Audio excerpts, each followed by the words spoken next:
Welcome to my class.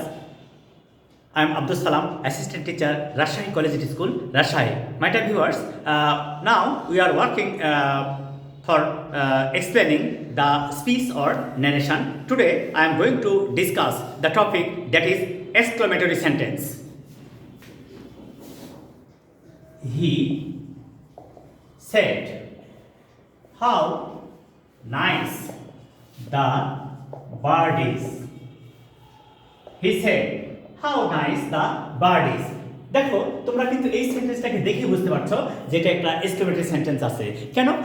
Exclamatory sentence দ্বারা আনন্দ, দুঃখ, ঘৃণা, ভয়, বিস্ময় প্রকাশ পায়। কি? এক্সক্লেমেটরি সেন্টেন্স দ্বারা আনন্দ, দুঃখ, ঘৃণা, ভয়, বিস্ময় প্রকাশ পায়। তাহলে রিপোর্টেড স্পিচের স্ট্রাকচারটা কি দেখো তো? এই রিপোর্টেড স্পিচের স্ট্রাকচারটা কি? হাউ অথবা হোয়াট থাকে, হাউ অথবা হোয়াট প্লাস অ্যাডজেক্টিভ অথবা অ্যাডভার্ব থাকে প্লাস সাবজেক্ট, তারপরে ভার্ব আর এক্সক্লেমেশন সাইন থাকে। আমরা কিন্তু যখন দেখব যে এরকম ভাবে কোনো একটা সেন্টেন্সের স্ট্রাকচার দেওয়া আছে, সেই ক্ষেত্রে আমরা ধরে নেব এটা এক্সক্লেমেটরি সেন্টেন্স দেওয়া আছে। আর এক্সক্লেমেটরি সেন্টেন্সকে ইনডাইরেক্ট ন্যারেশনে রূপান্তরের সময় কি করতে হয় এটা আমরা এবার দেখব। এটা ডাইরেক্ট আছে আর এটাকে আমরা যখন ইনডাইরেক্ট করব তখন কি হবে? He exclaimed with joy that the bird was very nice. দেখো এই সেন্টেন্সের স্ট্রাকচারটা কিভাবে হলো? স্ট্রাকচারটা হচ্ছে যখন আমরা ইনডাইরেক্ট করছি তার স্ট্রাকচারটা কি হচ্ছে? That plus subject plus verb, that plus subject plus verb plus very oblique great plus adjective. এইভাবে যখন আমরা সাজিয়ে লিখছি তখনই কিন্তু এটা অ্যাসার্টিভ সেন্টেন্স হয়ে গেল। আমি কিন্তু তোমাদেরকে এর আগেও বলেছি যে কোনো সেন্টেন্সকে ইনডাইরেক্ট ন্যারেশনে রূপান্তর করলে তা অ্যাসার্টিভ সেন্টেন্স হয়। সেই সূত্র অনুযায়ী আমাদের এখানে যখন স্ট্রাকচার আছে, এই সাবজেক্ট এখানে আছে আর শুরু থেকে হাউ বা হোয়াট, শুরুতে হাউ বা হোয়াট, তারপরে অ্যাডজেক্টিভ, তারপরে সাবজেক্ট। তাহলে কি এটা, তারপরে এটা অ্যাডজেক্টিভ আর এইটা হচ্ছে সাবজেক্ট, এটা ভার্ব। সেই ক্ষেত্রে আমাদেরকে ইনডাইরেক্ট ন্যারেশনে রূপান্তরের সময় এক্সক্লেমেটরি সেন্টেন্সকে অ্যাসার্টিভ সেন্টেন্স তৈরি হবে। তাহলে ইনভার্টেড কমা উঠে, এই ইনভার্টেড কমা উঠে বসলো দ্যাট, তারপর অ্যাসার্টিভ সেন্টেন্স স্ট্রাকচার কি? সাবজেক্ট। এই যে সাবজেক্ট চলে আসলো এখানে, এইটা রিপোর্টিং ভার্ব পাস্ট টেন্স, এইটাও পাস্ট টেন্স হয়ে গেল, ওয়াজ হয়ে গেল। আর এই যে হাউ বা হোয়াট কে প্রকাশ করার জন্য ভেরি অথবা গ্রেট বসে। তাহলে কি? হাউ বা হোয়াট কে প্রকাশ করার জন্য ভেরি অথবা গ্রেট বসে, আমরা তাই বসালাম। আর অ্যাডজেক্টিভ সবার শেষে। আর যেহেতু আমরা অ্যাসার্টিভ সেন্টেন্স তৈরি করছি তাই ফুল স্টপ চিহ্ন হলো। তাহলে আমরা কি দেখলাম? যে কোনো সেন্টেন্সকে ইনডাইরেক্ট ন্যারেশনে রূপান্তরের সময় তা অ্যাসার্টিভ সেন্টেন্স হয়। আর অ্যাসার্টিভ সেন্টেন্সের স্ট্রাকচার কি?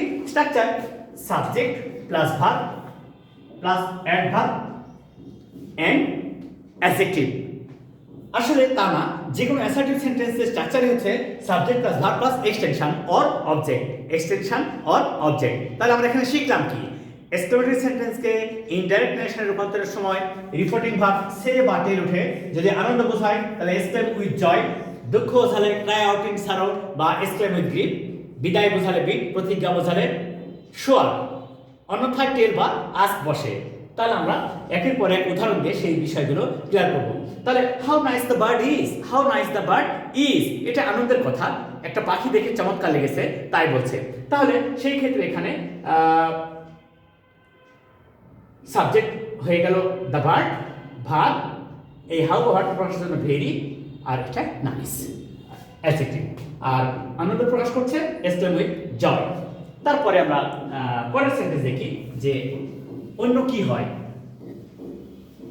আসলে প্রতিটা সেন্টেন্সের দু একটা ব্যতিক্রম নিয়ম থাকে আর অন্য নিয়মগুলো সমস্ত অ্যাসার্টিভ সেন্টেন্সে যে কাজগুলো করা হয়েছে একই হবে, কোনো চেঞ্জ হবে না। Subject change, person change, verb change এবং টাইম চেঞ্জগুলো সমস্ত আগের মতোই থাকবে, কোনো চেঞ্জ হবে না। এবার দেখেন, she said alas I have lost my purse. Alas I have lost my purse. আচ্ছা, alas I have lost my purse, এটা কি আনন্দের কথা? কেউ টাকার থলে হারিয়েছে বা কোনো ব্যাগ হারিয়েছে, কোনো ইম্পর্টেন্ট বা ভ্যালুয়েবল জিনিস হারিয়েছে, এটা তো দুঃখের কথা, তাই না? তাহলে রিপোর্টিভ ভার্ব সে বা টেল উঠে হবে এক্সক্লেম উইথ জয়, না হয়ে কি হবে এক্সক্লেম উইথ গ্রিফ। আগে যখন দুঃখ প্রকাশ করেছে তখন এক্সক্লেম উইথ গ্রিফ, আর প্রথম সেন্টেন্স ছিল আনন্দ, তাই এক্সক্লেম উইথ জয় ছিল।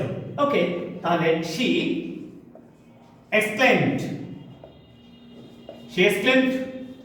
with grief. She exclaimed with grief that she had lost her purse. তাহলে my dear viewers, now it is easy and simple to understand that যখন reported speech দ্বারা দুঃখ বোঝাবে তখন রিপোর্টিং ভার্ব সে বা টেল উঠে হবে এক্সক্লেম উইথ গ্রিফ অথবা cried out in sorrow. Exclaim with grief অথবা ক্রাইড আউট ইন সরো। যদি আনন্দ বোঝায় এক্সক্লেম উইথ জয়। আর নিয়ম একই, যে ইনভার্ট কমা উঠে বসবে সাবজেক্ট। নিয়মটা কি? নিয়মটা একই, সেটা কি? ইনভার্টেড কমা উঠে বসবে দ্যাট, তারপরে পুরো সেন্টেন্সটা অ্যাসার্টিভ সেন্টেন্স হয়ে যাবে। রিপোর্টিং ভার্ব পাস্ট টেন্স, এটা প্রেজেন্ট পারফেক্ট টেন্স ছিল, তাই হয়ে গেল পাস্ট পারফেক্ট, একেবারে সাধারণ। তাহলে আশা করি তোমাদের এখানে আর কোনো সমস্যা নেই। আমরা সাধারণ যে নিয়মটা সেটা নিয়ে কাজ করলাম এবং সেটা ক্লিয়ার হয়ে গেল। এরপরে দেখো,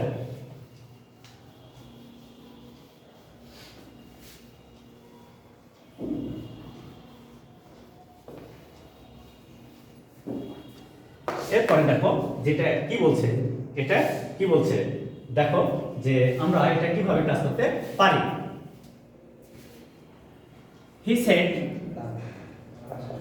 He said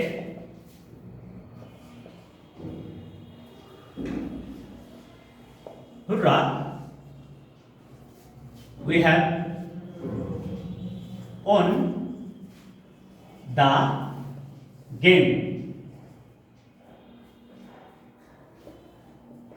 He said hurrah, we have won the game. তাহলে এটা কি মজার কথা, আনন্দের কথা, তাই রিপোর্টিং ভার্ব সে বা টেল কি বসবে? He exclaimed with joy that they had won the game. তাহলে একেবারে সহজ, এটা একেবারে সহজ, আমরা সহজেই এটা প্রকাশ করতে পারবো। এর পরের সেন্টেন্স দেখো, পরের সেন্টেন্সটা কিভাবে করতে পারি আমরা।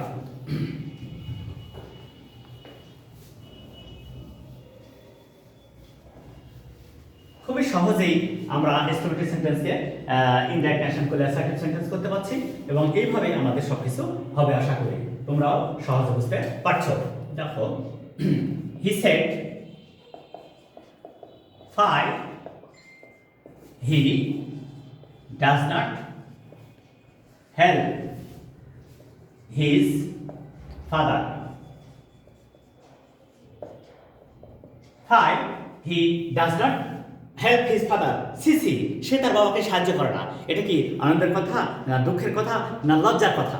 এটা আসলেই একটা লজ্জার কথা, যে সন্তান উপযুক্ত হওয়ার পরে বাবা মাকে যারা সাহায্য করবে না, এটা একেবারে লজ্জার কথা। তাহলে এই রিপোর্টিং ভার্ব সে বা টেল উঠে it is simple that.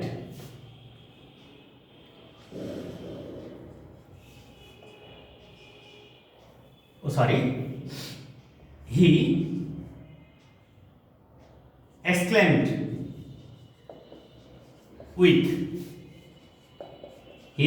with shame.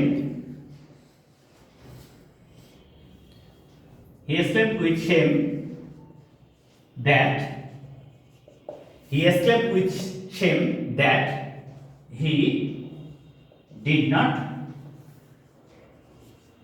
help his father. তাহলে my dear viewers, now you can easily understand it clearly that যদি রিপোর্টিং ভার্ব পাস্ট টেন্স হয়, রিপোর্টিং কিন্তু পাস্ট টেন্স হচ্ছে, একই নিয়ম, চেঞ্জ হলো না। এক্সক্লেমেটরি সেন্টেন্সকে ইনডাইরেকশন করার সময় ইনভার্টেড কমাউন্টার কনজাংশন দ্যাট বসলো, কোনো চেঞ্জ হলো না, আগেও তাই ছিল। আবার রিপোর্টিং ভার্ব সে বা টেল উঠে যদি ওই সেন্টেন্স দ্বারা, রিপোর্টেড স্পিচ দ্বারা যদি আনন্দ বোঝায়, তাহলে রিপোর্টিং ভার্ব উঠে হবে এক্সক্লেম উইথ জয়, দুঃখ বোঝালে এক্সক্লেম উইথ গ্রিপ অথবা ক্রাইড অ্যাট সারো, আর লজ্জাজনক ওয়ার্ড হলে এক্সক্লেম উইথ শেম। লজ্জাজনক ওয়ার্ড হলে এক্সক্লেম উইথ শেম বসবে। আর অন্য স্ট্রাকচারগুলো কি, অ্যাসার্টিভ যেহেতু করছি তাই subject plus verb plus extension বা অবজেক্ট। এইভাবে আমরা সহজেই এই এক্সক্লেমেটরি সেন্টেন্সকে আমরা ইনডাইরেক্ট ন্যারেশন করতে পারবো। আশা করি তোমাদের এই ধরনের সেন্টেন্স নিয়ে কাজ করতে আর কোনো সমস্যা হবে না। এরপরে আর একটা সেন্টেন্স দেখি আমরা কিভাবে সেটাকে চেঞ্জ করতে পারি।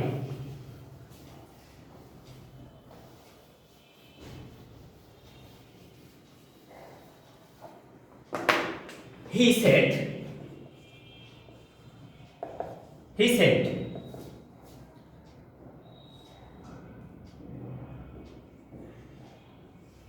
what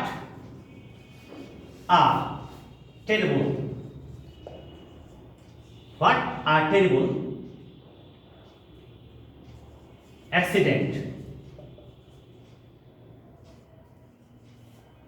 it is. He said, what a terrible accident it is.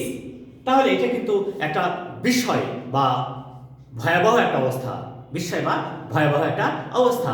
সেই ক্ষেত্রে কি হবে দেখো, হি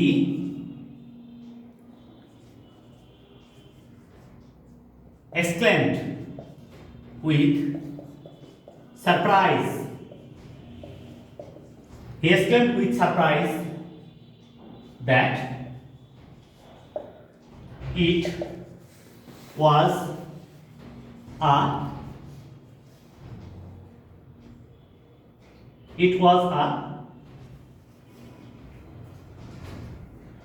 very terrible accident. তাহলে my dear viewers, now you can easily understand that we can change exclamatory sentence to indirect speech easily and simply. তাহলে আবার আমরা এই করতে যাচ্ছি সেটা কি, যে exclamatory সেন্টেন্সকে ইনডাইরেক্ট ন্যারেশনে রূপান্তরের সময় রিপোর্টিং ভার্ব সে বা টেল উঠে যদি আনন্দ বোঝায় তাহলে রিপোর্টিং ভার্ব উঠে হবে এক্সক্লেম উইথ জয়, দুঃখ বোঝালে এক্সক্লেম উইথ গ্রিপ অথবা ক্রাইড আউট উইথ সরো, আর লজ্জা বোঝালে ইট ইজ শেমফুল দ্যাট বা it's a matter of shame that. আর যদি বিস্ময় বা অলৌকিক ঘটনা বা অপ্রত্যাশিত ঘটনা হয় তাহলে হি এক্সক্লেমড উইথ ওয়ান্ডার বা হি এক্সক্লেমড উইথ সারপ্রাইজ, এইভাবে বসবে। আর ইনভার্টেড কমা বসবে দ্যাট, ইনভার্টেড কমা বসবে দ্যাট। আর যে কোনো সেন্টেন্সকেই ইনডাইরেক্ট ন্যারেশন করলে সেটা হবে অ্যাসার্টিভ সেন্টেন্স। আর যেহেতু ইটের স্ট্রাকচারটা হচ্ছে হাউ বা what plus adjective plus subject plus verb, সেক্ষেত্রে একে ইনডাইরেক্ট ন্যারেশন করলে কি হবে, এই যে হাউ বা হোয়াটকে প্রকাশ করার জন্য ভেরি বা গ্রেট বসে। হাউ বা হোয়াটকে প্রকাশ করার জন্য এটা ব্যবহার করতে হয় ভেরি বা গ্রেট। আর স্ট্রাকচার কি, subject plus verb plus very অথবা গ্রেট প্লাস অ্যাডজেক্টিভ এটসেট্রা। এইভাবে আমরা চেঞ্জ করব। আশা করি তোমাদের আর এই এক্সক্লেমেটরি সেন্টেন্সকে ইনডাইরেক্ট ন্যারেশন রূপান্তরের সময় কোনো সমস্যা থাকবে না। Okay, please like my channel, share it and subscribe it and follow it regularly. Thank you all.